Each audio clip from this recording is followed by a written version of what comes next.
За сайн байцгаана уу эрхэм үзэгчдээ 80 сэдэв нэвтрүүлгийн ээлж дугаар эхэлж байна.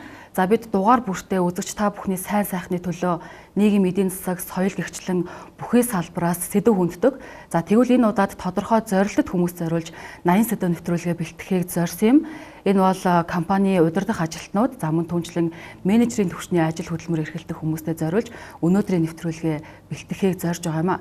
За энэ бол хямралын үед эдийн засгийн хямралтай байгаа өнөө цаг үед компани удирдлагууд, за менежерүүд хэрхэн ямар зөв аргачлалаар ажиллах ёстой вэ гэдэг талаар зарим нэгэн зөвлөгөө бүхий нэвтрүүлэг байна. За сэдвийн хүрээнд ярилцахаар студид маань Глобал стратегийн удирдлагын институтын захирал, стратегийн зөвлөх оюун жаргал хүрэлцэн ирсэн. Танд их хүрэлцэн их баярлалаа. За мөн түнчлэн зочдоор, хүндэт зочдоор маань тодорхой компаниудын удирдах ажилтан, за мөн түнчлэн менежерийн түвшний зочд маань хүрэлцэн ирсэн, цаг гарган ирсэн та бүхэндээ их баярлалаа. За энэ сэдвийг ярихын өмнө бол таныг бол бизнесийн хүрээнийхэн удирдах ажилтнууд бол сайн мэднэ, ямар туршлагатай хүн гэдгийг те. Үзэгчид маань бол тэр бүр сайн мэдгүй үзэгчид байж магадгүй, ямар туршлагатай хүн ер нь энэ сэдвээр удирдах ажилтнуудад зөвлөгөө сургалт явуулаад байдаг юм байна те. Өөрийнхөө туршлагаас яриач. За намайг оюун жаргал гэдэг Глобал стратегийн удирдлагын институтын захирал, стратегийн зөвлөх юм хүн байна. За ерөнхийдөө ажлын туршлагын хувьд гэхээр сургалт төгсөөд Латви улсад эдийн засгаар суралцаж төгссөн. За тэгээд сургалт төгсөж ирээд банкны секторт 7-8 жил ажиллаж агаад дараа нь олон улсын байгууллагууд, за тухайлбал Нүүбийн хөгжлийн хөтөлбөр, Азийн хөгжлийн банк, Европын холбооны төслүүдэд тасралтгүй 10-аад жил ажиллаж агаад 14 оноос энэ институтыг байгуулад тэгээд яг ингээ бие дааж гэдэг юм уу зөвлөх үйлчилгээ, тэгээд сургалт тийм ээ менежментийн ур чадварыг дээшлүүлэх төрөл бүрийн сургалтууд, зөвлөх үйлчилгээ, тэгээд манлайллын коучинг гэдэг ийм 3 янзын үйлчилгээг явуулж байна. Тэгэхээр та бидний ярилцж байгаа энэ цаг үе бол ихэнх компаниудын бизнес төлөвлөлтөө гаргадаг цаг үе яагаад байгаа шүү дээ. Эх оныхоо. Тэгэхээр энэ жилийн өнөө цаг үе яг эдийн засгийн байдал юу нь ямар байна гэдгийг та нэг товчхон дүгнээд дээрэс нь яг бизнес төлөвлөлтөө хийж байгаа компаниудад зөвлөгөө болохоор юу нь ямар хамгийн ихний зөвлөгөө юу байна? За сайхан асуулт байна. Тэгэхээр одоо жил бүрийн 11-12 сар гэдэг бол дандаа маш их тийм чухал одоо улирал байдаг, чухал сарууд байдаг. Энэ сард мэдээж компаниуд бүх хийсэн ажлынхаа тухайн жил одоо тухайн онд хийсэн ажлаа гүйцэтгэл хэрэгжилтэд дүгнээд дээрэс нь дараа жилийн одоо төлөвлөлт тийм ээ. Дараа жилийн одоо ямар бизнесийн зорилго зорилтуудыг дэвшүүлж тавих уу, стратегийн зорилго зорилтуудаа хэрхэн яаж хүрсэн тухайга одоо төлөвлөдөг ийм чухал үе шаталтай. Тэгэхээр яг энд одоо би гэхдээ нэлээд хэдэн компаниуд дээр яг энэ сэдвээр одоо сургалт өгч जैन те зөвлөгөө өгч जैन. Тэгээд ингээ харж байхад манай компаниуд маань ихэнхдээ стратегийн зорилго зорилтуудаа одоо нэлээд тодорхой одоо тавиагүй байгаа нь харагддаг тийм ээ. Тэгээд стратегийн зорилго зорилтуудаа тодорхойгүй байгаа ийм үед одоо яг 17 онд ямар бизнесийн зорилго зорилтууд тавих вэ, ямар бизнес төлөвлөгөөтэй ажиллах вэ гэдг нь өөрөө одоо нэлээд хүндрэлтэй болно. Тэгэхээр би компани захирлуудад ямар зөвлөгөө голчлоо өгдөг вэ гэхээр мэдээж одоо хамгийн эхлээд компаниг хаана хүрэх гэдэг байгаа юм тийм ээ. Дунд хугацааны хөгжлийн, магадгүй урт хугацааны хөгжлийн зорилго зорилтууд нь юу вэ? Тэрийг эхлэж олж харчаад дараа нь одоо яг 17 оныхоо 18 оныхоо тий богино одоо дунд хугацаанд бид нар ямар одоо хөгжлийн зөв чиглэлийг баримталж хүчх вэ гэдгээ төлөвлөх нь их чухал.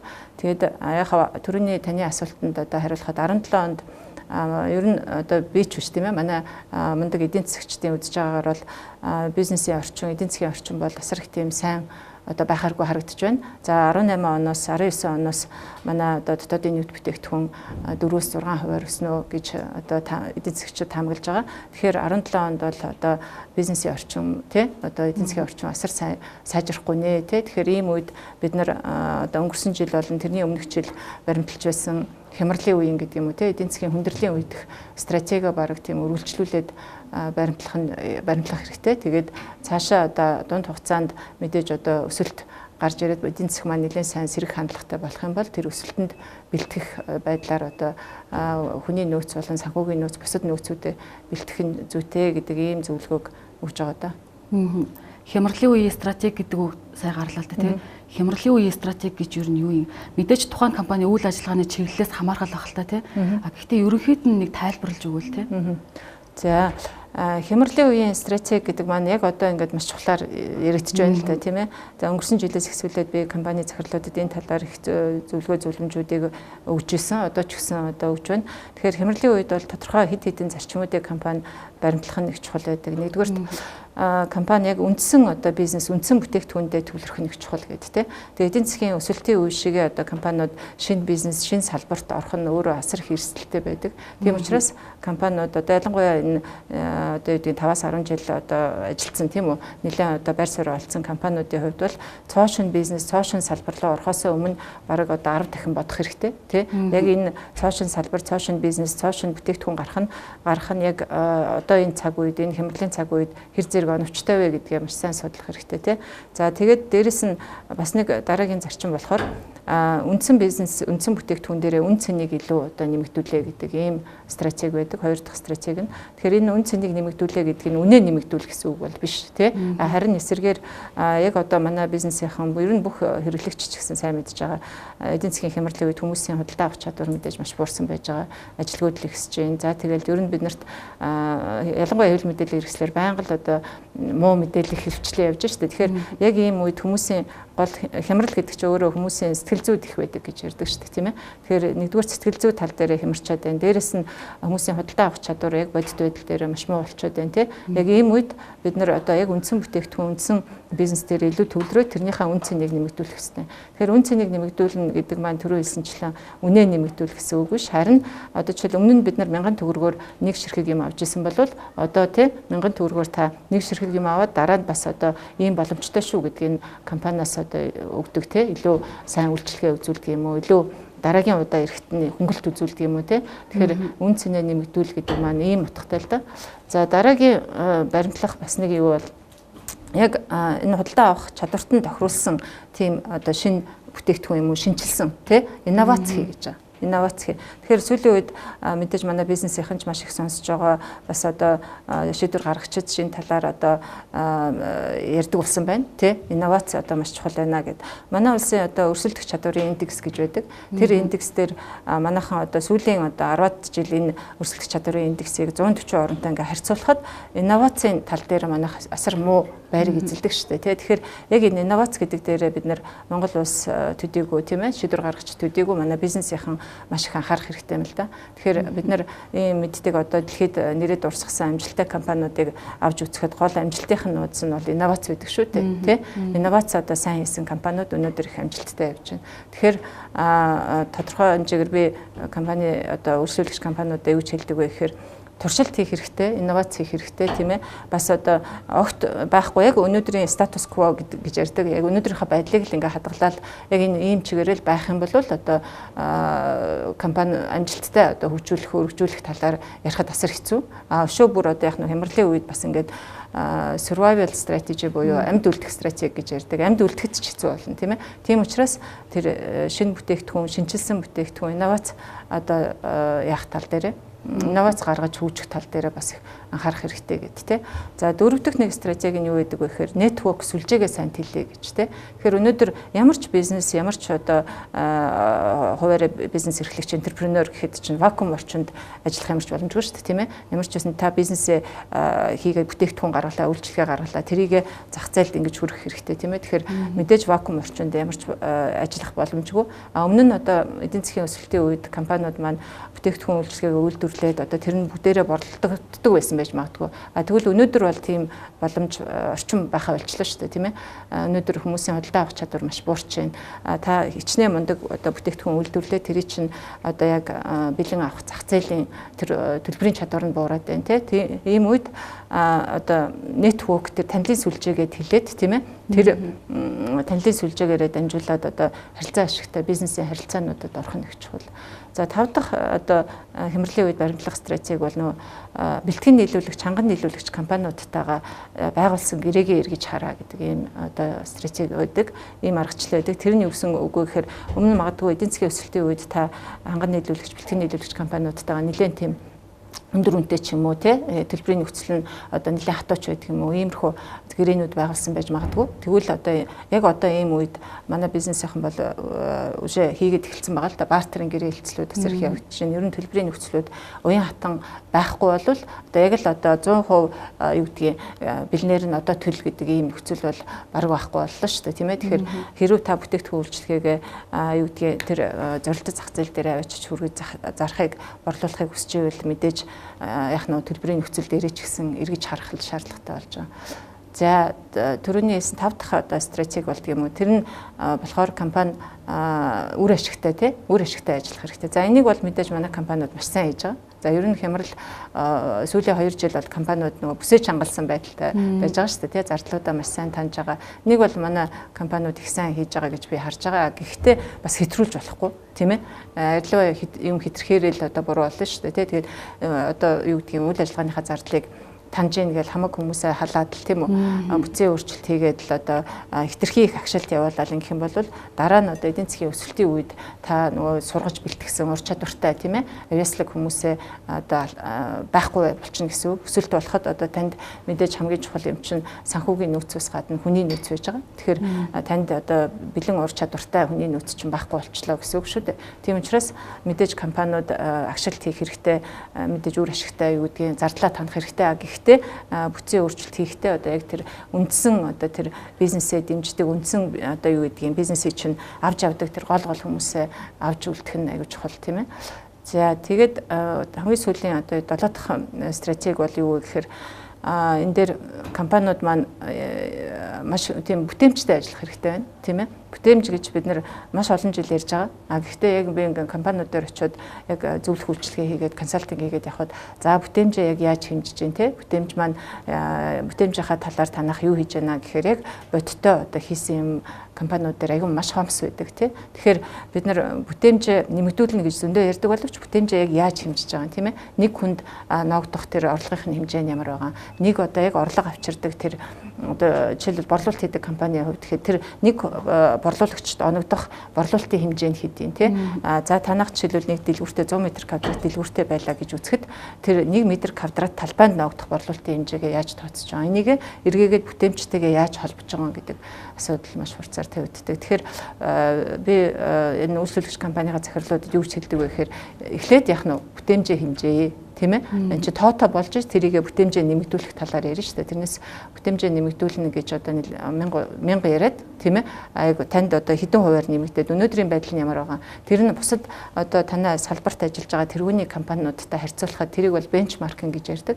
Бенчмаркинг хийхэд бус компаниудтай харьцуулахад танай бүтээмж ямар түвшинд байгаа юм тийм ээ. Тэгээд дээрэс нь за Монголынхаа түвшинд жишээлбэл үндэсний түвшинд та бенчмаркинг хийсэн бол дараагийн жишт нь бол уже олон улсын түвшин байх нь шүү дээ тий. Олон улсын түвшинд танай бүтээмжээ харьцуулахад манайх одоо ямар вэ? Тэгэхээр би өмнөх одоо олон улсын байгууллагуудад ажиллаж байхдаа маш олон тийм мундаг зөвлөхүүдтэй тийм ээ ажилладаг байсан. Тэгээд тэр зөвлөхүүдийн хэлж байгаагаар бол манай Монгол улсын бүтээмж бас харьцангуй бага байдгаа гэж бас шүүмжлэлтэй ханддаг. Тэгэхээр бид нар дээр доргүй их баггүй яах нь компаниуд маань жижиг том гэлтэхгүй бүтээмжээ нэгдүгээр тэмцэх хэрэгтэй байна тий. Тэгчээ дараа нь нэмэгдүүлэх тухай ярих хэрэгтэй юм л да. Таны сая хэлсэн хямралын үеийн стратегийн гол зарчмууд байна тий. Үүнд донд үндсэн бүтээгдэхүүндээ анхаарах хэрэгтэй. Бусад салбар чиглэл рүү баг өсчээд байх бол тийм ч зөв тактик бол биш юм байна тий. Тэгээ ярьж хахад барилгын компаниуд санаанд орж ирэл бол яг таныг ярьж хахад тухайлбал одоо барилгын компаниуд борлуулалт муудчихсан янз бүрийн шалтгаан байна тий. Тэгээд ихэвчлэн өөр салбар руу үйлчлэгээний салбар ч юм уу тий янз бүрийн салбар руу аж ахуй нэгж охин компани байгуулаад ингэ явж байгаа л да барилга нэгэнтэй явахгүй болохоор тэгэхээр ийм компани захирлууд танд ер нь хэр ханддаг вэ? Та ямар үйлчлэгээ эсвэл зөвлөмж өгдөг вэ тий? Мэдээж тийм компани захирлуудын нэвтрүүлгийг бас үзэж байна шүү. Зөв. Сайхан асуулт байна. Тэгэхээр төрөлжилт хийнэ гэж ярьж байгаа юм л да тэрийг тийм ээ. Тэгээ төрөлжилтийг ер нь бол онлын үднэс 2 хуваадаг. хамааралтай төрөлжилт болон хамааралгүй төрөлжилт гэдэг. Тэгэхээр мэдээж төрөлжилт хийх хэрэгтэй. Угаасаа манай том эдийн засгч ч гэсэн ярьдаг ш Монгол улсын эдийн засаг нь өөрөө төрөлжилт хийх хэрэгтэй байна гэдэг тий. Тэгэхээр манай компаниудын хувьд ч гэсэн хэдийгээр үндсэн бизнестэй анхаар гэдэг ийм зарчим явдаг ч гэсэн тодорхой хэмжээгээр бас төрөлжих тал дээр анхаарах хэрэгтэй л дээ. Энэ дээр угаасаа багцын ингээ шинжилгээ хийх тал дээр би компаниудад зааж өгдөг юм байгаа. Багцын шинжилгээ гэдэг маань нэгдүгээр танах сайлын үнэтэй байх хэрэгтэй тий. Тэгээ ямар ч тохиолдолд сайлын үнэтэй байна гэдэг нь өдөрт 10 литр сүү аваад тий тэргүүрээ одоо гэр орноо тижих юм эргэдэж шүү дээ тийм ээ. Одоо өрхийн хэмжээнд яг компани хэмжээнд тэр групп компани хэмжээнд бас л яг адилхан ийм зарчим үйлчилдэг л дээ. Танах сайлын үнэтэй бизнестэй байх хэрэгтэй. Өөрөөр хэлбэл та сард нэг 10 сая төгрөгийн ч юм уу борлуулалтын орлоготой тий 5 сая төгрөгийн ашигтай ч юм уу тий ийм бизнестэй байж бусад бизнесүүдээ бас тодорхой хэмжээгээр санхүүжүүлдэг. Тэгэхээр ямар ч бас нэгдүгээр сайлын үнэтэй байх хэрэгтэй байна. Хоёрдугаарт од бизнестэй байх хэрэгтэй. Од бизнес гэдэг нь зах зээлийн хэмжээ нь одоо өсөд тэр хэмжээгээр та өөрөө бас тэр бизнесээ өсгөж чаддаг ийм бизнесийг од бизнес гэж нэрлэж байна. За дараагийнх нь болохоор асуултын тэмдэг байдаг. Асуултын тэмдэг гэдэг нь ихэвчлэн шинэ бизнесүүд байдаг л да. Шинэ бизнесүүд бол яг энэ маань амжилттай явах нь уу эсвэл одоо амжилтгүй болоод алдагдaltaй болох нь уу гэдгийг мэддэхгүй байгаа тий. Бизнесүүд бас хайрцангуй байдаг шүү дээ. Тэгэхээр тэр бизнесүүдийг од асуултын тэмдэгт харьяалдаг. За хамгийн муу нь буюу дог бизнес гэж ярьдаг.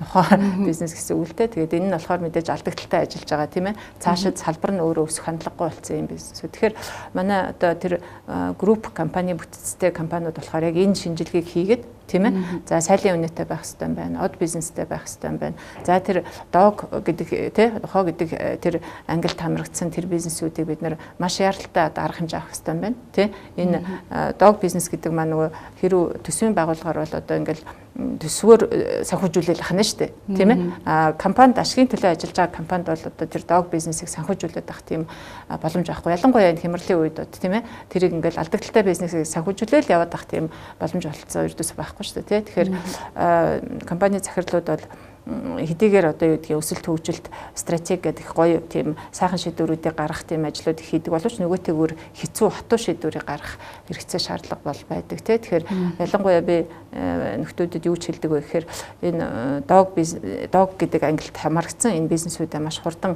арга хэмжээ авах хэрэгтэй тийм ээ. Энэ алдагдлыг одоо маш хурдан одоо зогсоох хэрэгтэй гэдэг зөвлөмж өгдөг. За дээрээс нь түрүүний хэлсэн question mark буюу тэр асуултын тэмдэгт байгаа тийм энэ яг яах гээд байгааг нь мэддэхгүй өсөх гээд байна уу сайлын үнэ олох гээд байна уу гэдгийг мэддэхгүй энэ бизнесүүд дээр бас одоо тодорхой арга хэмжээ аваад энийг бас дөрвтэй шийдвэр гаргах хэрэгтэй гэдэг тийм тэгэхээр энэ ангилд байгаа л тэгэхээр бизнес маань өөрөө сайлын үнэтэй одтой тэр юутай байж ижил одоо цаашаа явах нь л дээ. Тэгээ түрүүний таны асуусан асуулт болохоор мэдээж компанийн хувьд бол яг нь related буюу хамааралтай төрөлжилт хийвэл илүү зүгээр тийм ээ. Нэг одоо бизнес нь нөгөө бизнесийг дэмжинэ гэсэн үг. Харин барилгын компани байлаа гэхэд барилгын салбартай хамааралтай бизнес гэсэн үг. Тийм.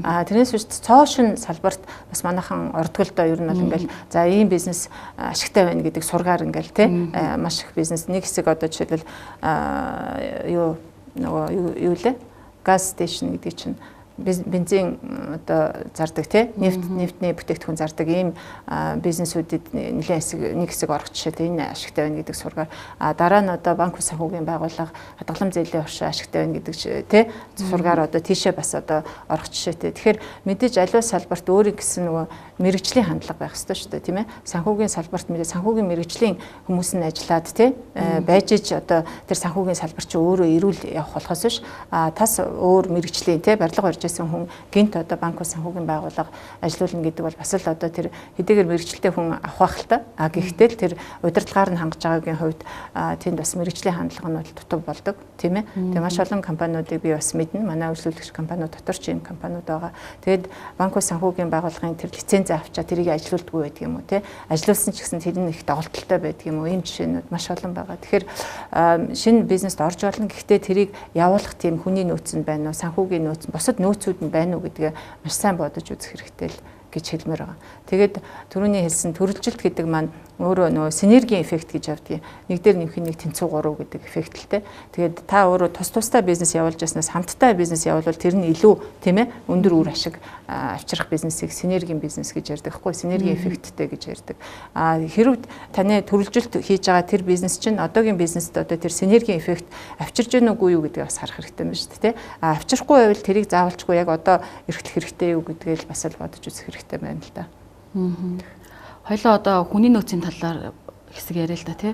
Хүний нөөц бол компани бодлогуудын хамгийн чухал бодлогуудын нэг байгаа гэдэг тийм. Манайх бол одоо сүүлийн үед л өөр нэг томоохон компаниуд л яг энэ хүний нөөцийн бодлоготой анхаарал байгаа юм шиг ажиглагддаг л да тий. Юун төрөнд ер нь Монгол ажилтнуудын онцлог дэлхийн бусад орны ажилтнуудаас илүү ялгарх онцлог гэж байх уу?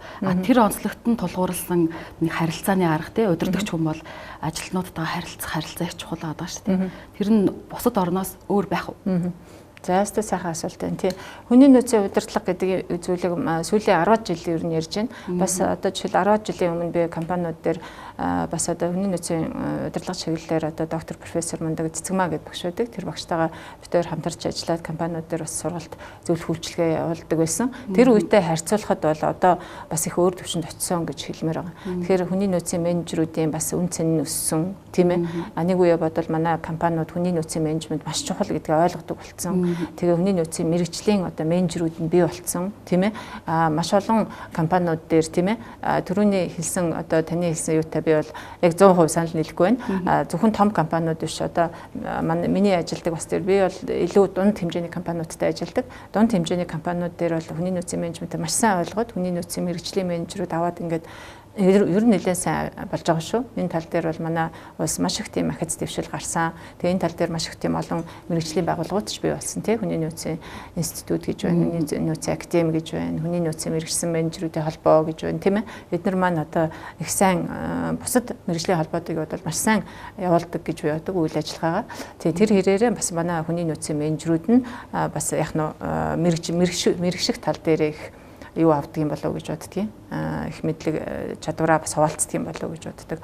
Тэгэхээр тэгээ хоёр дахь таны асуулт болохоор тийм Монгол одоо хүмүүсийн хандлага тийм ээ. Монгол хүмүүсийг ажилуулах тал дээр гэж.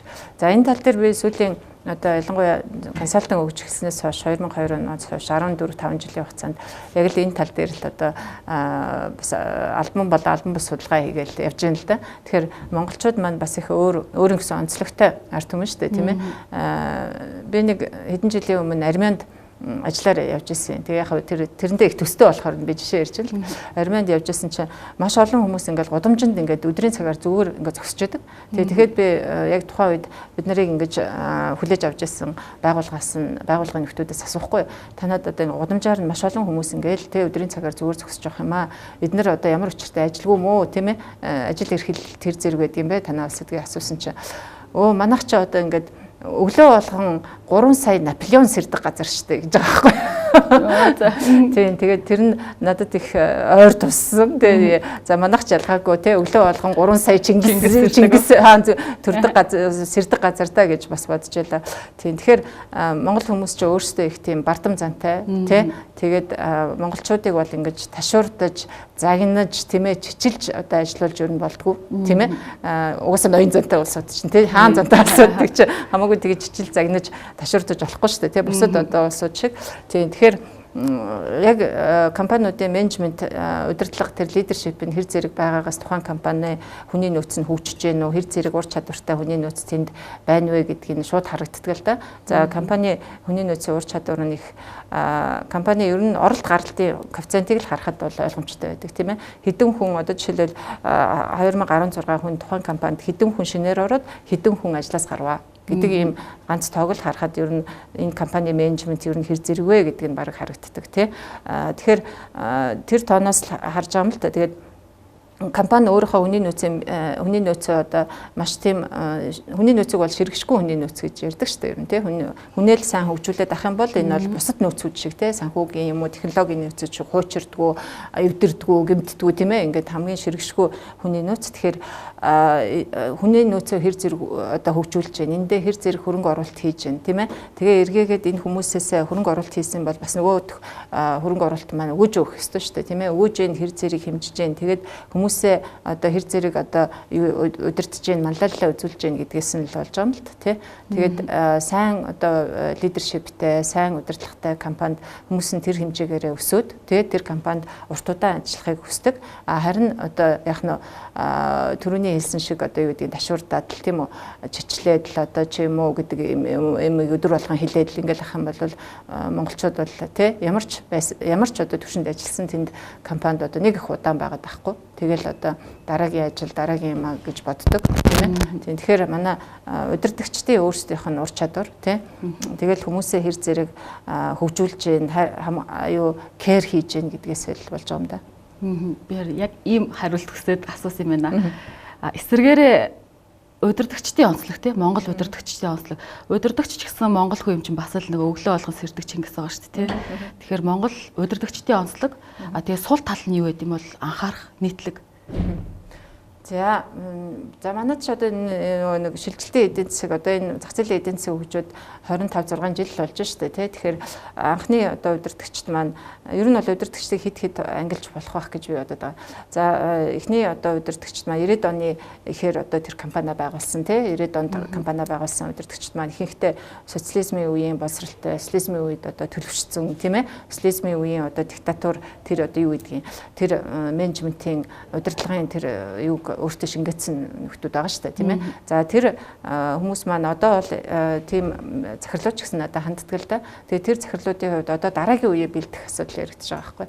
Тэгэхээр яг энэ маань яг нийтлэг одоо бүгдээрээ юм байна гэж хэлэхэд бас хэцүү тийм ээ. Шинэ үеийн одоо захирлууд, шинэ үеийн удирдлагууд бол мэдээж шал өөр байгаа. Илүү одоо нээлттэй болж байна. Дөнгөж сая өглөө гэхтэл надад дээр нэг 30-аад насны болов гэмээр залуу захирал хүрч ирэл уулзсан. За одоо би ингээд хөгжүүлмээр байна, өөрийгөө хөгжүүлмээр байна, хүмүүсээ хөгжүүлмээр байна. Удирдлагын баг нь 10 хэдэн хүнтэй ийм компани байна тийм ээ. Тэгээ би бас ингээд хамтдаа одоо хөгжмөр байна. Би өнөөдрийг хүртэл 4-5 жил компани удирдлаа. Одоо цаашдаа илүү одоо консалтинг үйлчилгээ аваад консалтингийнхаа зөвлөмжөөр бас ингэж явмаар байна гэдэг ийм маялж байгаа байхгүй. Тэгэхээр шинэ үеийн удирдагчид бол илүү нээлттэй болсон гэж би хэлэх гээд байна. Тэ илүү нээлттэй болсон, илүү их юм сурахыг хүсэж байна, илүү хөгжихийг хүсэж байна өөрсдөө тийм ээ. Тэр хэмжээгээр хүмүүсээ бас хөгжүүлэхийг хүсэж байна тий. Тэгэхээр нөгөө глобал ертөнцид амьдарч байгаа юм чинь мэдээж яах нь өөрсдөө ч хөгждөг, хүмүүсээ ч хөгжүүлдэг. Ер нь бол ганцаараа хөгжөөд бол цаашаа явахгүй гэдгийг аягүй сайн ойлгоцсон. Ийм л одоо шинэ үеийн удирдагчид маань их сайхан болж байна л гэж хэлмээр байна. За нөгөө хуучны удирдагчтай голж байгаа юм биш. Ер нь бол мэдээж менежментийн ажил гэдэг бол өөрөө туршлагын ажил шүү дээ. Чи хэр зэрэг олон жил хүн удирдах байна тэр хэмжээгээрээ туршлагадж экспертийн төвшөнд очиж байдаг. Тэгэхээр 20-30 жил менежментийн ажил хийсэн хүмүүс маань тэр чигээрэл туршлага мэдлэг байгаа шүү дээ. Тэгээд тэр удирдагчдын хувьд бас нэг хэсэг нь бол бас яг цаг үеэсээ хоцрохгүй бас өөрийгөө хөгжүүлээд явъя гэдэг ийм хандлагатай удирдагчд байна. Зарим нь болохоор яг нь бас жоохон хаалттай удирдагчд бас байна тий. Тэгээ янз л байдаг. Бизнесийн санаагаа та яаж анх олсон бэ гэдгийг сонирхмаар байна. Тэгэхээр одоо бизнесийн зөвлөгөө өгдөг маш олон байгууллага байгаа.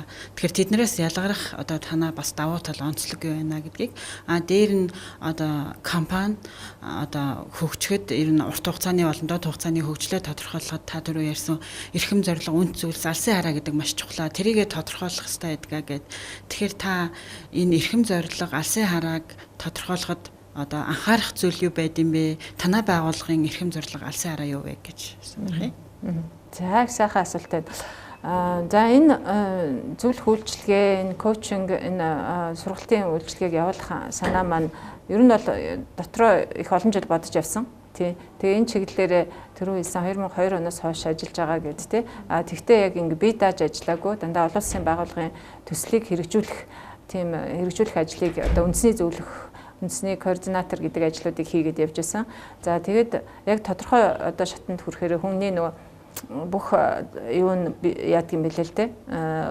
Бүх цогцол нь бүрддэг гэдэг юм уу те. Одоо үнэхээр цаг нь болжээ гэдэг юм уу те. За тэгэл яг одооноос эхлүүлээд би илүү одоо үндэсний компаниудад туслах тийм ээ. Өчнөө олон жил би маш олон мундаг зөвлөхүүдтэй хамтарч ажиллаа. Маш олон одоо төслүүдийг хэрэгжүүллээ. За тэгэхээр энд сурсан, хуримтлуулсан туршлагаа бусдтай одоо хуваалцъя гэдэг ийм хүсэл бол надад маш олон жил байсан. За тэгэл 14 онд би яг энэ дээр одоо энэ цаг нь болжээ гэж шийдээд л одоо энэ байгууллагыг байгуулад тэгээд ажиллаж эхэлсэн. За манай хувьд бол түрүүний хэлсэн тийм ээ богино хугацааны сургалтууд бид нэр хийдэг. Сард 2 удаа олон нийтийн паблик сургалт гэж ярьдаг тийм олон нийтийн сургалтыг явуулдаг. За дээрэс нь зөвлөх үйлчилгээг нэлээд олон компаниудад үзүүлсэн байж байгаа. Тэгээд нэлээд тийм групп ийм бүтцтэй компаниуд бас нэлээд надаас зөвлөх үйлчилгээ авсан байдаг. Тэр компаниудын дунд хугацааны стратегийн төлөвлөгөөг нь боловсруулж өгөх ажлыг одоо хийсэн. Энд ч гэсэн энэ үзэгчдийн судалж гэсэн одоо тэр компаниудын нэг төлөөлөл бас сууж байгаа. За дээрэс нь 2000 одоо энэ 16 оны 8 сард хамгийн сүүлийн гэдэг юм уу тэр үйлчлэгийг гаргасан. Тэр нь болохоор манлайллын коучинг буюу leadership coaching гэж ярьдаг.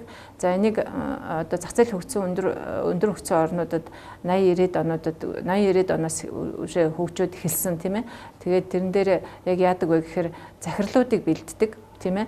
CEO захирлын удирдах түвшний ажилтнуудыг бэлтгэхэд үндсэн одоо хэрэгсэл болж байна гэж тэндээ үздэг. За энэ хэмжээгээр яг маш тийм үр дүнтэй хэрэгсэл болоод явж байгаа. Тэгэхээр манайх бас өөр хоёр байгууллагатай хамтраад CEO тренинг гэдгийг явуулдаг юм байна. Тэгээ CEO тренингд төгссөн одоо өнөөдрийн байдлаар нэг 200 орчим захирлууд төгсчод байгаа. Тэр захирлуудтайгаа бас бид нар байнга холбоотой байдаг л да. Тэгээд мэдээж одоо уулзах үедээ асууж байгаа. За танах одоо стратегийн төлөвлөгөө нөгөө SEO тренингээр сурсан зүйлүүдэд хэр зэрэг хэрэгжүүлж байна гэд тэ. Тэгээ ингээ асуухад нөхдүүд юу гэж хариулж байна гэхээр за яг ингээд 50% нь болохоор болж байна одоо хийж гин гэж хариулж байгаа. Үлдсэн 50% нь болохоор яг стратегийн төлөвлөгөөгөө хийх гээд бичих гээд ирэхээр бас их хүндрэлтэй тулгарх юм аа. Мэдхгүй чадахгүй юм их байна гэдэг ийм хариулт өгч байгаа. Тэгэнгүүт нь бид нэр энэ дээр би ямар сэтэл төрсөн бэ гэхээр за ер нь одоо бас эднэрт үргэлжлүүлээд ийм тусалцаа хэрэгтэй юм байна тий. Богино хугацааны сургалтаар одоо бүх зүйлийг мэдэж авахд бас хэцүү шүү дээ. Ур чадвар суухад ч хэцүү. Богино хугацааны сургалтаар ур чадвар өгнө гэж бид нар ердөөсөө амладаг. Гол нь одоо шинэ мэдээлэл өгнө тий. Энийг одоо хөгжүүлэхийн тулд танд хөгжүүлээд одоо өөрөө ур чадвар болохын тулд та өөрөө аягүй сайн хичээж ажиллах хэрэгтэй гэдэг. За тэгээд энд нь ур чадвар олохын тулд бид нар нөгөө коучинг гэдэг юм явуулаад байгаа байхгүй.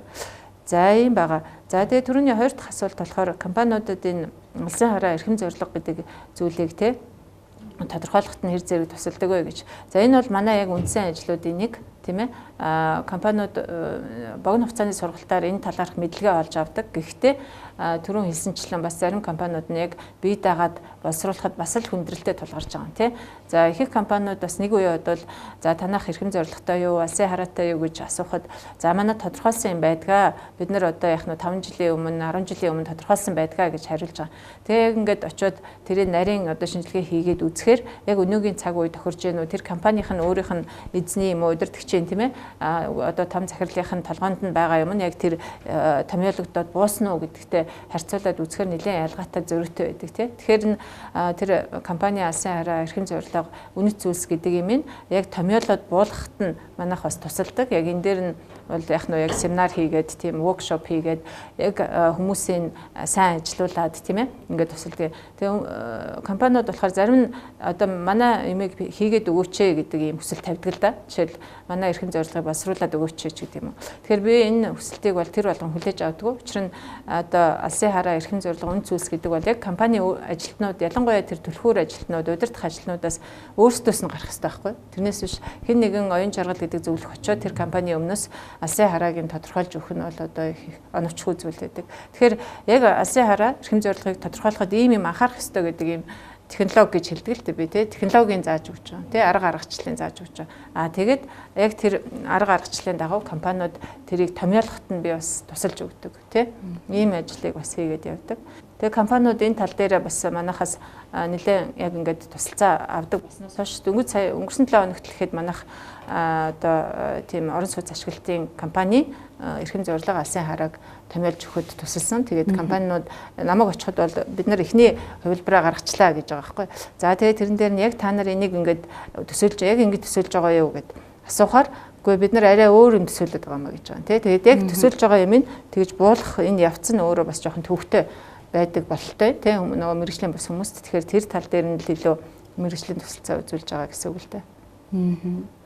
Одоо эдийн засгийн нөхцөл байдал хүндэрсэн хямралтай гэж яригдж байгаа үед яг энэ компаниуд сургалтынхаа зардал дээр яг ямар бодлого баримтлах хэрэгтэй вэ? Ерөнхийдөө цааш яг энэ хямралын үед сургалтынхаа зардал дээр яг зардлаа хэмнэх хэрэгтэй юу, багаар байлгах хэрэгтэй юу? Энэ тал дээр хариулт өгөөч. Бас шүү яг хямралын үеийн менежмент гэдэг энэ нэг зүйлийг яг компанийнхаа юун дээр тусгаж өгөх хэрэгтэй вэ? Бизнес төлөвлөгөөн дээр тусгаж өгөх үү? Яг ямар хөө байдлаар тусгах юм бэ? Сургалтын зардлын хувьд за компани яг энэ цаг үед бол нөгөө бизнес төлөвлөгөөний цаг үе гэдгээ бүгдээрээ мэдж байгаа тийм ээ. Тэгэхээр яг энэ бизнес төлөвлөгөөний нэг хэсэг бол мэдээж хүний нөөцийн төлөвлөгөө байдаг. Хүний нөөцийн төлөвлөлт. Хүний нөөцийн төлөвлөгөө дотроо зөвхөн одоо тэдэн хүнтэй ажиллана тий тэдэн 20 хүнтэй ажиллана. 20 хүний одоо юу гэдгийг цалин нийгмийн даатгалын зардал нь юм байна гэж одоо тоо тусахаас гадна тооцоолохоос гадна бас одоо түрүүний манай энэ үзэгчийн маань асуулт бол яг л ишинэл явж байна л да. Тэр хүмүүсээ яаж хөгжүүлэх юм те? Яаж сурах юм? Сургалтанд бид нар ямар зардал, ямар одоо юу төлөвлөх юм гэх. Тэгэхээр ихэнх юунууд сүүлийн үед юу гэж яригддаг болсон бэ гэхээр сургалтын зардал гэдэг талаас авч те. Сургалт хүмүүсийг сургаж гин гэдэг бол танд хөрөнгө оруулалт хийж байна те. Сургалтын хөрөнгө оруулалт гэж ярих нь их зүйтэй оновчтой юм л да те.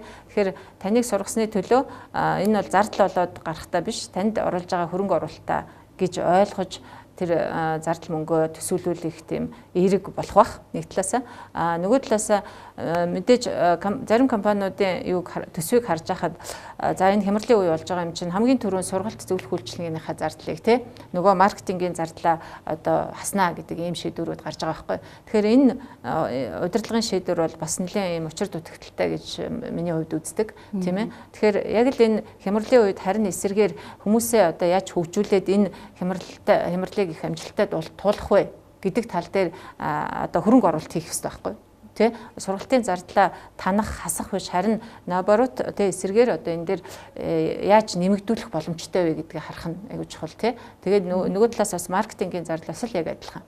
Маркетинг дээр ч гэсэн манайхан за энийг одоо бас хасъя гэдэг ийм шийдвэр гарч байгаа. Тэгэхээр хямралын үед одоо яг бүх компаниуд адилхан төлбөрийн чадвар нь буурсан, адилхан одоо бас л хямралд автагдж байгаа шүү дээ. Тэгээ яг ийм үед харин эсэргээр маркетингийн болон сургалтын зардлаа нэмэгдүүлвэл танай компани өрсөлдөх чадвар тэр хэмжээгээр нэмэгдэнэ тий. Хэмжээж танай компани энэ хямралыг бас амжилттай туулах одоо үндсэн хөшөөрөг үндсэн бодлого нь болно л гэж би хэлмээр байгаа. За тэгээ түрүүний хямралын үеийн бодлого одоо зарчмуудыг яаж тусах хэрэгтэй вэ гэж. Тэгээ яг л одоо бизнес төлөвлөгөөн дээр л тусах хэрэгтэй. Тэ? Одоо яг л энэ бид нар 17 оны 18 оны бизнес төлөвлөгөөн дээр ажиллаж штэ. Тэгэхээр 17 18 онд бизнес төлөвлөгөөнд бид нар одоо яг нөө түрүүний хэлсэн тэр хүний нөөц дээр бид нар ямар одоо тооцоолол тусах юм тийм ээ. За дээрэс нь маркетинг дээр ямар одоо зардал мөнгө тусах юм гэдэг дээр яг л одоо бизнес төлөвлөгөөн дээр л илүү тусгаж ажилласаа гэдэг үүднээс л түрүүний зарчмуудыг хэлсэн юм байна. Таалагдсан зөвлөгөө шүү те. Тэгээ энэ асуулттай холбогдуулаад би нэг ганц асуулт асуучих те. Одоо хямралын үед яг бодлого баримталж байна гэж компаниуд хүмүүсээ түрүү хойлоод цухас яриад өнгөрсөн хүмүүсээ маш олноор цомготгож байна те. Эсвэл цомготгонгуутлаа одоо нэг тийм удирдлагын шатны ч юм уу эсвэл нэг тийм ажилдаа туршлагатай ч юм уу за нэг хэдхэн нэг тийм туршлагатай чадвартай хүмүүсээ ингэж үлдээгээд одоо нөгөө нэг хар ухаанаар ярьдаг шиг л морь нохоо мэт ингэж зүтгүүлэх ийм бодлого бас байна тий. Тэгээ ер нь таасаа хэллээ шүү дээ сургалтын зарлаа хумих хэрэггүй маркетингийн зарлаа хумих хэрэггүй гэсэн. Тэгэхээр ингэж хүний нөөцөө хумилгүйгээр сургалтын зарлаа хумилгүйгээр өөр юундаа ер нь бага зардал төсөөлөх хэрэгтэй юм бэ? За зардлынхаа нөгөө үзүүлэлтүүдээ л харах хэрэгтэй. Зардлын үзүүлэлтүүд дотор ч яг хамгийн их одоо зардлын айтем гэж ярьдаг л да. Зардлын одоо тэр үзүүлэлтүүд дээр хамгийн их хувийг эзэлж байгаа тэр юун дээр эхлээд харах хэрэгтэй. За тэр чинь яг манай одоо үндэсний компаниудын хувьд тэр хүний нөөц тэр ажлагчдын цалин урамшуул гэдэг зардал бол бас одоо бусад жишээлбэл зах зээл хөгжсөн орнууд шиг 70-80% эзэж эзлэхгүй шүү дээ. Тэ? Тэгэхээр тэр хувь бол харьцангуй бага байдаг байхгүй юу? Тийм ээ яг ингээд үзүүлэлтээр нь харахад тэгэхээр дээр бусад зардлууд жишээлбэл албан томилтын зардал байна тий. За дээрэс нь утасны зардал, харилцаа холбооны зардал байна, түлшний зардал байна. Тэгвэл одоо яг энэ харилцаа холбоо, түлшний, албан томилтын зардлаа бид нар яаж тий багасгаж болох вэ? Өнөөдөр одоо 21-р зуун дижитал 900-д амьдарч байна. Бид нар жишээлбэл тууцын хурал хийхдээ заавалчгүй одоо тэр гадаадаас тэр хүнийг онгоцоор ингээл авчрах ёстой юу? Эсвэл бид нар зүгээр тий конференц кол тий интернетээр бид нар ингээд тууцын хурал хийж болох уу гэдэг тал дээр эргэж харах хэрэгтэй. Дээрэс нь одоо энэ 21-р зуунд харилцаа холбоо бараг л одоо үнгүй болоод шүү дээ тий. Тэгэхээр харилцаа холбооны зардал асар их гардаг бол бид нар яаж одоо үнгүүгээр хоорондоо харилцах вэ тий? Үнгүү зөндөө олон одоо төлөвүүд дээ шүү дээ тийм ээ. Тэгэхээр тэрийг видео хурал хийж тий видео хурал хийж болно. Хоорондоо Skype-дж болно тий, Viber-дж болно, FaceTime-дж болно одоо янз бүрийн хэрэгслүүд байна шүү дээ. Тэгэхээр компани яг тэрэн дээрээ одоо ажиллагчтайгаа ярилцаад за яаж энэ зардлыг хэмнэх вэ гэдэг дээр бүгдээрийнх нь л санаа бодлыг одоо уралдуулах хэрэгтэй. Түрүүний бид нэр инновац гэж ярьсан тий. Инновац гэдэг бол одоо цоошин бүтээгдэхүүн гаргаж ирээл одоо дэлхийг дослогох явдал биш шүү дээ тий. Тэгэж ойлгол бас их тийм сүртэй юм болно. Тэгэхээр инновац гэдэг бол бид нэр энэ үр дүнг хүрэхэд жишээлбэл өмнө нь 1 сая төгрөг зарцуулж исэн бол яг энэ ижил үр дүнд хүрэхийн тулд 500 мянган төгрөг зарцуулах ямар аргачлал байна тий. Тэрийг хэрэг бодоод олцсон бол энэ чинь өөр инновац ахгүй. Тийм ээ. Тэгэхээр яг энэ зардал болгон дээр л бид нар яаж хэмнэлттэй ажиллаж болох вэ гэдэг тал дээр л бүх хүмүүсийнхаа санал бодлыг уралдуулах нь зүйтэй л дээ. Бид зөвлөгөө өгдөг компаниуд дээр инноваци хайрцаг гэдэг юм ажиллуулаа гэдэг бас зөвлөмж өгдөг. За тэрэн дээр сар болгон одоо юу гэдгийг хүмүүс те тодорхой яг өөрсдийнхөө хийж байгаа ажилтай холбоотой ямар шинжилэл, сайжруулалт юу хийж болох уу гэдэг дээр ингээл санаагаа яг тухайн үед нь бичээл ингээл хийгээд ахна л дээ. За тэгэл инноваци комисс гэж ажлын хэсэг гэж гардаг юм уу? Тэр нь одоо сар болгон тэрийг ингэж үзээл. За компанид жишээлбэл энэ сард 10 одоо санал ирсэн байна. Энэ 10 саналаас одоо аль санал нь яг нь хамгийн бага зардлаар хамгийн их үр өгөөж гарах вэ гэдгээр нь шалгуур үзүүлэлт нөхгүй ер нь бол тий. Хамгийн бага зардал гаргаад хамгийн өндөр үр өгөөжтэй. За тэрийн номер 1 гэл одоо эхний байранд одоо хүн оролцсон шүү дээ мэдээж хин нэгэн жишээлбэл маркетингийн менежер болд ингээд ийм санал тавьжээ. За тэгсэн энэ хамгийн бага зардлаар их өр өгөөчтэй байх юм байна. Тэгвэл болдын одоо гаргасан энэ саналыг бүгдээрээ компанид даяараа нэвтрүүлье гэдэг ийм компанид ажлыг зохиож болно шүү дээ. Тэгвэл тэр хэмжээгээрээ танад одоо инновацийг дэмждэг ийм соёл уур амьсгал үүснэ. Байгууллагын соёлчин өөрөө сайхан эрүүлж чинь. Тэр хэмжээгээрээ тэр хүн өөрөө бас урамших ёстой тийм. Сайхан санаа байна тийм. За дараагийн асуултаа. За баярлалаа. Тэгэхээр компаниуд ер нь өөрт тулгарсан асуудлаа шийдвэрлэхээр эсвэл бүр үр ашиг нэмэгдүүлэхийн тулд зөвлөгөө үйлчлэгээр ер нь ханддаг шүү дээ. Тэгэхээр таны туршлагаар харахад одоо танахтай хамтарч ажилласан байгууллага юм уу? За бүр цаашлаад Монголд үйл ажиллагаа явуулж байгаа компаниудын түгээмэл алдаа юу байсан бэ? Хоёрдугаар энэхүү түгээмэл алдаа маань цаг үеэ дагаад өөрчлөгдөж идэм үү? Одоо өөрөөр хэлбэл эдийн засаг өсөлттэй үед энэ компаниудын нийтлэгийн түгээмэл алдаа нэг өөр байж болно. Эсвэл бүр хямралтай үед компаниуд ер нь юугаа илүү орхитуулж байна ч юм уу те. Тиймэрхүү таны туршлагаас ингээ харахад ийм дүгнэлт ямар дүгнэлттэй явдаг вэ? За зөвлөх үйлчлэгээ түгээмэл алдаа гэсэн тийм. За эдийн засгийн өсөлттэй үед бол тэгэл яг адилхан одоо нэг шаблон гэж үрдэс байхгүй шүү дээ тийм. Компани болгон өөрийн гэсэн зовлонтой, өөрийн гэсэн асуудалтай, өөрийн гэсэн бас ололт амжилтуудтай байдаг. Тийм. Тэгээд эдийн засгийн өсөлттэй үед компаниуд бол зардлаа айгүй тийм өсгсөн байдалтай харагддаг л да. Тэгээ би жишээлбэл 2-3 жилийн өмнө нэлээд их тийм үйл хөдлөх хөрөнгө барилгын компаниуд дээр бас нэлээд их тийм төлхөө ажилласан. За тэр компаниудыг харж ахна яг ингээд мэдээж би зөвлөх одоо хүн учраас компани нууцыг хамаагүй хэлж болохгүй шүү дээ тийм. Яг нийтлэг байдлаар нь авч үзэхэд тийм зардлын үзүүлэлтүүд бол нэлээд өссөн тийм ээ. Шагнал урамшуулал их өгдөг, тэрийг их мөнгөний хэлбэрээр өгдөг байдлаар харагдажсэн л да. Тэгэхээр одоо яг энэ хямралын үед жишээлбэл чи 10 сая төгрөгийн урамшуул өгөөл тийм үү байр авч өгөөл ах тийм боломж олцсон үндэ байхгүй шүү дээ компаниудад тийм ээ. Их компаниудад байхгүй. Тэгэхээр яг ийм үед бид нар урамшууллын нөгөө хүнийг мотивацжуулах хэрэгтэй тийм ээ. Тэгэхээр урамшууллын өөр механизмуудыг бодож олох хэрэгтэй л дээ. Жишээл санхүүгийн бас урамшууллын хэлбэрүүд гэж зөндөө байдаг тийм. Хүн гэдэг амтан чинь зүгээр мөнгө өгөхөөр л урамшдаг амтан биш шүү дээ явж тийм үү. Хүн гэдэг амтан чинь өөрөө урмаар тэжээгддэг ийм амтан. Тэгэхээр одоо түрүүний хэлсэнчлэн жишээлбэл инновацийн санаануудыг хамгийн сайн гаргасан тэр маркетингийн менежер болд гэдэг юм уу те, тэрийг бид нэр за энэ бол одоо компани даяараа тэрнийг одоо юу яагаад алдаршуулад гэдэг юм уу те, employee of the month буюу сарын шилдэг ажилтан гэдэг имийг гаргаа гэдэг бас зөвлөмжийг компаниудад өгдөг. За жишээлбэл маркетингийн менежер түрүүний ярьсан одоо бидний жишээ те, маркетингийн менежер болд маань маш их тийм компанидаа хэмнэлт авчрах тийм санаа гаргасан бол тухайн сард одоо хамгийн шилдэг ажилтнаар болдгоо гаргах жишээтэй тий. Тэгвэл одоо болд маань өөрөө хувь хүний хувьд 1 сая юм уу 2 сая төгрөг авснаас илүү одоо урамших нь шүү дээ. Тийм ээ. Тийм. Тэгэхээр хямралын үед бас л одоо яг нь урамшууллын non financial буюу санхүүгийн бас төрлүүдийг илүү одоо хараад илүү олж хараад тэрийг нэвтрүүлвэл бас их тийм оновчтой харагдаж байгаа. Тэрнээс биш за одоо манайх ашиггүй ажилласан. Тэгэхээр манай одоо шагнал урамшуулал бүгдээрээ зогссон гэдэг ийм зарим компаниуд ярьдаг. Тэгээ тэр чинь өөрөө бас их буруу хандлага л та. Компани ашиггүй ажилласан гэдэг бол компани одоо тасралтгүй ажиллаж байгаа ажилчдын буруу биш байхгүй тийм ээ. Тэгэхээр тэр урамшууллын хэлбэр нь за тэр санхүүгийн хэлбэрээсээ болоод харин өөр хэлбэр рүү шилжиж болно шүү дээ тийм ээ. Тийм тэгэхээр компани ашиггүй ажиллаа. Тэгэхээр манайх одоо бүх урамшууллыг зогсоосон гэж зарим компани удирдлага ярьдаг. Тэр маань өөрөө жоохон буруу хандлага л та. Тэгээ энэ тал дээр бас би компани захирлуудад яг холбогдох зөвлөмжүүдийн нэгүүд явдаг. За хямралтай үед ямар нийтлэг одоо юу гэдэг вэ гэж. Тийм түрүүн баг одоо бас тусганд урдсан байгаа. Тэгээ хямралтай болонгууд хамгийн түрүүн манай компани зардлаа хэмнэх тал дээр л те одоо бүтцээ агшаах тийм үү, зардлаа хэмнэх, үйл ажиллагааныхаа бүх зардлуудыг танах, тэгээл хүний нөөцийн, маркетингийн тийм ээ нөгөө шагнал урамшууллын бүх зардал байхгүй болдог. Тэгээ энэ дээр танахаасаа өмнө бас аягүй сайн бодож үзэх хэрэгтэй гэж хэлсэн байгаа. Тэгээ аль зардлаа танах уу, аль зардлаа бид нэр хэмнэх үү, тийм ээ? Аль зардал дээрээ илүү одоо өөр бодлого, менежментийн өөр бодлого явуулах вэ гэдгээл бас маш сайн бодож олон талаас нь бодож өгнөж үзчихийж тэр шийдвэрийг гаргахгүй бол удирдагч хүн одоо яг нь эмоцороо шийдвэр гаргавал тэр нь эргээгээд маш их тийм сөрөг үр дагавруудыг авчирдаг. Тэгэхээр би компани захирлуудад хэлдэг бас нэг зөвлөмж нь юу гэхээр эмоцороо бити шийдвэр гаргаа тий маш сайн бодож үз. Ер нь бол одоо шийдвэр гаргахаас өмнө хүн эмоцийн тархиараа шийдвэр гаргах биш харин одоо энэ рационал тархиараа шийдвэр гаргах хэрэгтэй. Рационал тархи бол мэдээлэл авсны дараа 30 минутын дараа ажиллаж эхэлдэг. Тэрнээс биш яг тэр дороо ажиллаж эхэлдэг гэдэг шүү байхгүй. Тийм учраас дор хайж яах нь за сайн муу янз бүрийн мэдээг компани захирал хүлээж авч байгаа. Одоо сүүлийн үед муу мэдээг асар их авч байна. Тэгэхээр муу мэдээг авангуудаа шууд реакцлал эмоцоор одоо шийдвэр гаргахаас бас аягүй сайн татгалзаж сурах хэрэгтэй л гэж би зөвлөмөр. Бүтээмжийг хэмжих хэрэгтэй гэсэнтэй бүтээмжийг яг яаж хэмжих ёстой вэ?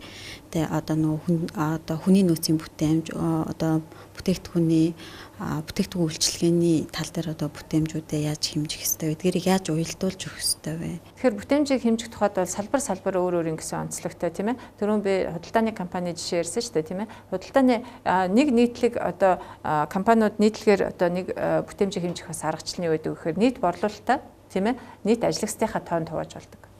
Нийт борлуулалтыг тухайн жилийн тийм ээ жилийн одоо борлуулалтыг нийт ажлагчдынхаа тоонд хувааж болно. За ихээр жилийн бүтээмж гарна. Энийг мэдээж удирлаар сараар болгож байна шүү дээ. Сарын одоо борлуулалтаа ажлагчдынхаа тоонд хуваавал мэдээж нэг ажилтнанд ногдох сарын одоо борлуулалтын орлого хэмжээ буюу тухайн компани бүтээмж гарна. За дээрэс нь яг компанид жишээлбэл 20 хүн ажилладаг гэж бодъё. 20 хүнээс 5 нь яг борлуулагч байлаа гэж бодъё тий. 5 нь борлуулж яг л одоо борлуулалт хийгээл тийм ээ компани дээр мөнгө авчирдаг ийм ажилтнууд. Тэгвэл одоо нийт борлуулалтаа тэр яг 5 борлуулагчтай хуваавал нэг борлуулагчийн одоо бүтээмж нь гарах нь шүү дээ тий.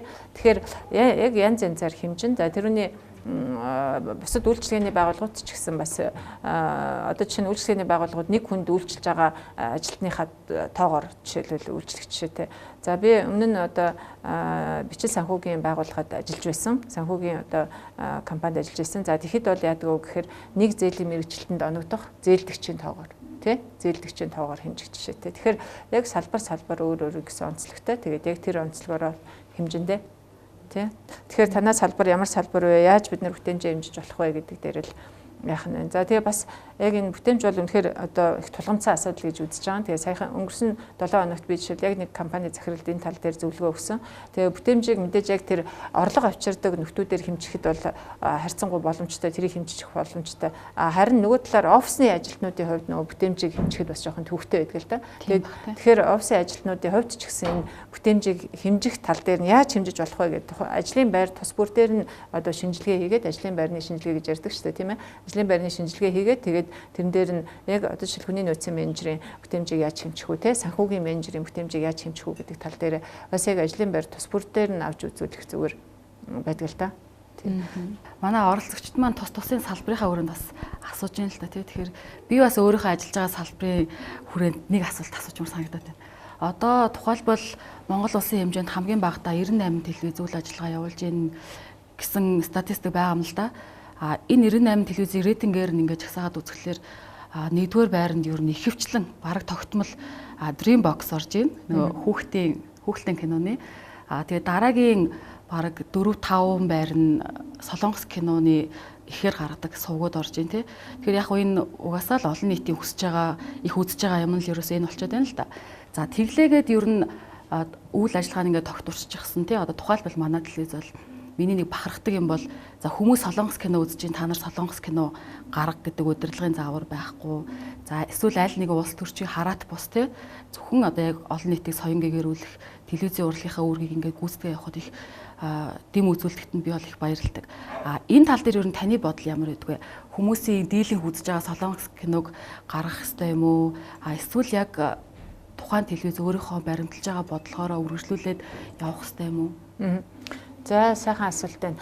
Тэгэхээр телевиз би түрүүн энэ нэвтрүүлэг эхлэхээс өмнө танай телевизийн одоо ялгарх онцлог юу вэ гэж асууж байсан тийм ээ. Тэгэхээр телевиз болгон адилхан л компани гэсэн үг шүү дээ тийм ээ. Компани болгон өөрийн гэсэн ийм ялгарх тийм ээ бусдаас ялгарх ийм онцгой чанартай байх хэрэгтэй. Ер нь стратеги бол ердөөсөө л ялгарх өрсөлдөх чадвар л гэж ярьдаг ийм салбар шинжилгээ ухаан шүү дээ тийм ээ. Тэгэхээр манай одоо эко телевиз гэхтэл одоо бусад телевизээс яг юугаар ялгардгийг тийм яг ямар нэвтрүүлгээр тэр нэвтрүүлгийн хэдэн тооны үзэгчийг одоо авдгийг тийм бусад жишээлбэл мэдээж маш олон сувгууд байгаа тийм тэрнтэй харьцуулахад одоо яг эко гэдэг яг тэр нүүр царай тийм ээ тэр нэвтрүүлэг тэр брэнд одоо чинь яг юугаараа ялгараад байгаа юм бэ гэдгийг л мэдээж хамгийн түрүүн томьёолж гаргаад яг тэрнийхээ дагуу бодлогоо явуулах хэрэгтэй л дээ. Тэгээд мэдээж хэвлэл мэдээллийн хэрэгсэл ялангуяа телевиз бол хүмүүсийн оюун санаанд одоо шууд тусч идэг тийм ээ. Хүмүүсийн оюун санааг хөтлөж байгаа бас нэг хэвлэл мэдээллийн хэрэгсэл гэж би боддог. Тэгээд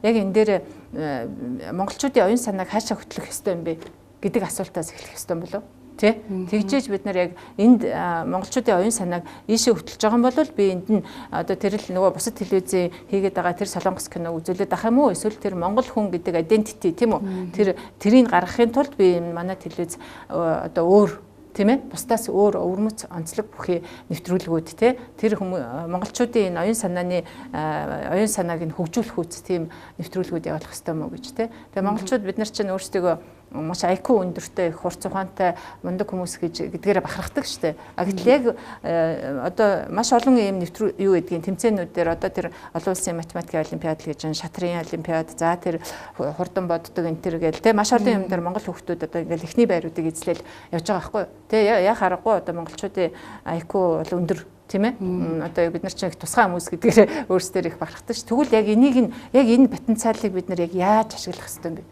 Энд нь телевизийн үүрэг роль нь ямар байх ёстой юм бэ гэдэг тал дээр л манай телевизийнхаа их анхаараасаа л гэж би яг хувь хүний үдээс ч гэсэн стратегийн зөвлөхийн үдээс ч гэсэн айгүйх тийм боддог. Энэний төлөө бас их санаа зовдөг. Тэгээ ийм асуулт асуусанд их баярлалаа. Хэрэв телевизийн удирдлага надаас юу гэдгийг энэ талаар зөвлөгөө авъя гэвэл би дуртай одоо зөвлөхөд бэлэн байна. Тий. Тууштай үнийг бурхан шагнадаг гэдэг шиг л тийм л зарчмаар явбал зүгээр юм байна гэж ойлголоо. Таны хариултыг сонссон чинь нэг жижигхэн өнгөрчмөр санагдаад л да.